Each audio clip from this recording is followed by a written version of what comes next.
Vice President Mike Pence's name booed at a town hall in Utah, of all places, held by Republican Congressman Jason Chaffetz. Democrats around the country have organized in part to show their opposition to a potential Obamacare repeal, as well as other Trump policies. Chaffetz accused the protesters of being paid and shipped in from out of state, although we're still waiting for the evidence of that. The panel's back with me. And Ken, I wanted to give you the last word on this trash-talking the court issue. Yeah. Look, I'm an idealist lawyer. I don't think any executive should browbeat judges, but it has gone on for a long time, all the way back to a switch in time that saved 9.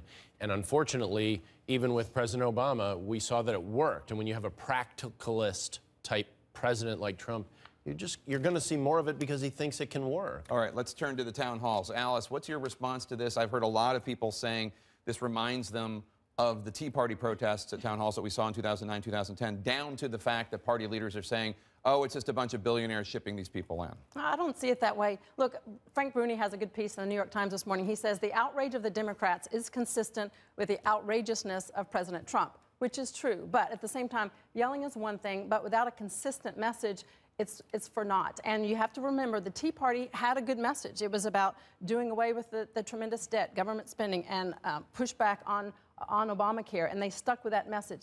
To date, I don't really see with the town halls we're seeing now in these groups a consistent message. And I think if they can do that, I think it will be helpful. But at this point, it just seems as though it's a lot of people getting together and being vocal. I couldn't disagree more. I think the town halls are really focused on the ACA and government overreach. The Affordable Care Act. The Affordable Care Act. The Affordable Care Act. I mean, you're seeing people rise up who've benefited from the Affordable Care Act and simply tell their stories, not only in Utah, but really in Georgia, in Florida, in deep red districts, which were plus 24 Republican districts.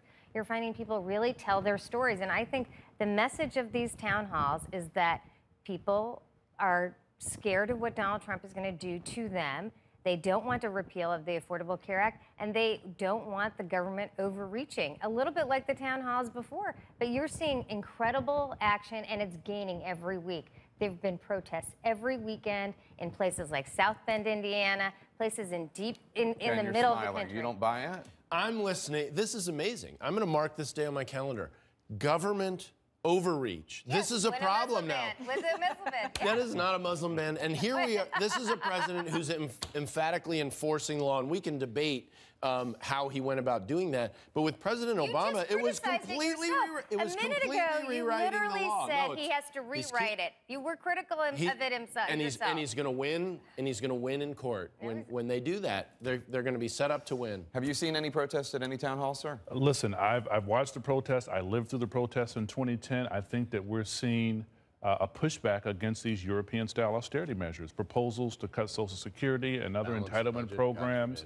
Well, listen, Republicans are making it harder for Americans to purchase a home. And even talking about repealing the Affordable Care Act causes angst. Now, reapportionment and redistricting makes it much more difficult to recapture the House, but the movement on the ground says that there's hope. Well, I guess one of the things, Alice, about these protests is I was reminded on Twitter by a conservative that these protests were definitely a foreshadowing of Republicans retaking the House in 2010, but they did not stop the Affordable Care Act from passing. Absolutely, and it didn't hurt that Barack Obama had both houses, the House and the Senate at the time too, so that was helpful. But what it did do, it helped Republicans gain seats in 2010, and it really started a groundswell, which led to more houses at the state level, local and state level, and here in Congress, which has led us to where we are today, having the House and Senate. And that's key. And that's one of the focuses of the Tea Party movement, was to get people involved on the local level and have good representation at the state level and in Congress. You're absolutely the Tea Party theme is the same today as it was 7 years ago when it started. But Alice makes a phenomenal point, and we're seeing that. We're seeing more people run. People are getting excited about running at the state. Progressives are looking at city council races, state and local races, assembly, a Senate, as well as Congress. We're seeing a groundswell. It's exactly, she makes an excellent point, that that's what you need to see, and that's what we're seeing even earlier. And it's true the Affordable Care Act passed, but we had 60 votes in the Senate. They don't have 60 votes. And the problem for the Affordable Care Act is even Chris Christie cannot tell you what the replacement is. That is the big challenge for them. And these people in these town halls are simply asking this: do not repeal the Affordable Care Act without telling us how I'm going to be better off. And these members of Congress are getting booed because they cannot answer that simple question. And I want to give you the last word. When you see this groundswell, there does seem to be a lot of energy with the left right now. Sure. Whether you think that George Soros has a role in it or not. Well, look, Donald Trump has a special talent for inspiring the angst and anger of his opponents to a degree that I can't name anybody else really in politics can do.